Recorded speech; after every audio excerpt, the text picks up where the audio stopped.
Satoussi est une femme de presque 40 ans, j'ai 38 ans, je vais sur ma 39e année, maman, entrepreneur depuis très longtemps maintenant, depuis l'âge de 24 ans, mais je dirais même un peu avant, sénégalaise, mauritanienne, française, animatrice de télévision et oui, résolument entrepreneur.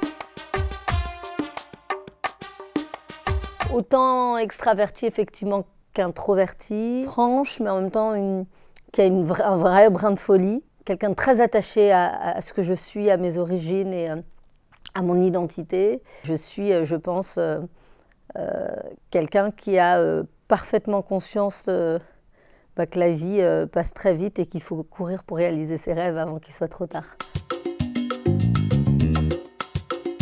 Ce qui me fait sourire, c'est ma famille, le sourire bienveillant de mon papa, c'est la détermination de ma maman, c'est ma petite fille qui joue de façon totalement innocente et qui construit ses petits rêves. Ce sont les gens que j'aime, c'est l'humour aussi, j'adore ça, je suis un peu déjantée parfois. C'est toutes les belles choses de la vie finalement, je souris beaucoup, je pense que je souris beaucoup plus que je ne pleure.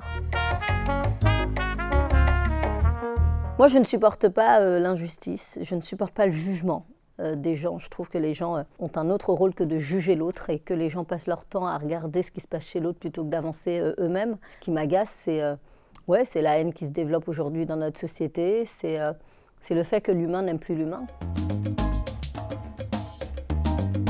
C'est un parcours atypique d'une jeune fille née en France, de parents immigrés, qui avait très tôt très envie de conquérir ses rêves parce que j'avais envie de me sortir de cette condition sociale qui était la mienne. Tout au long de mon parcours, je vais courir après une liberté. Parce que je vois mes parents, effectivement, qui travaillent beaucoup pour un SMIC.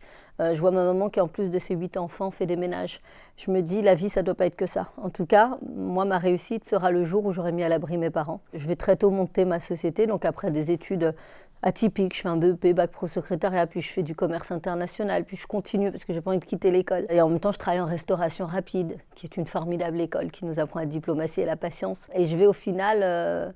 effectivement, rentrer dans une entreprise internationale où je vais être chargée des marchés internationaux. Je vais tout quitter pour monter ma boîte.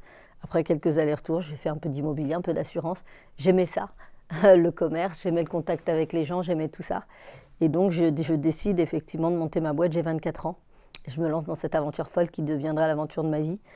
Voilà, je démarre, je connais des belles réussites, je connais beaucoup d'échecs. Mes échecs sont plein de petits échecs du quotidien et qui sont pour moi des expériences extrêmement positives et qui va me permettre au fur et à mesure de faire grandir mes business, de développer des choses, de tenter d'autres choses, de rencontrer des gens formidables. J'arrive aussi en télé et ça je passe assez rapidement dessus, mais je suis en télévision depuis 2009 dans différents groupes, M6, puis Canal+, donc C8 et aujourd'hui Canal+ d'Afrique également. Et depuis peu, donc j'ai lancé ma propre chaîne de médias en plus de effectivement mes activités dans les cosmétiques.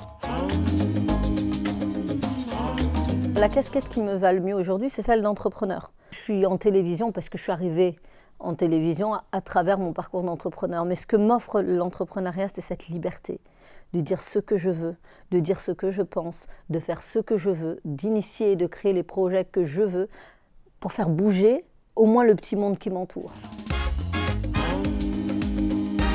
C'est le jour où mon père me raconte comment il est arrivé en France, par quoi il est passé, le périple qui sera le sien, la façon dont il tentera le tout pour le tout, où il risquera même sa vie à la frontière espagnole. Le jour où mon père me raconte ça, je jure de tout faire pour réussir. C'est des valeurs de respect, des valeurs de partage, des valeurs d'ouverture d'esprit, la valeur du travail, la valeur de la dignité, la valeur du pulako, qui est un code d'honneur très important chez les Peuls, qui apprend la patience, ce qu'on appelle muñal, qui apprend effectivement le respect, la façon de se comporter avec les autres. Donc c'est tout un mix de valeurs qui sont nées de mes différentes cultures.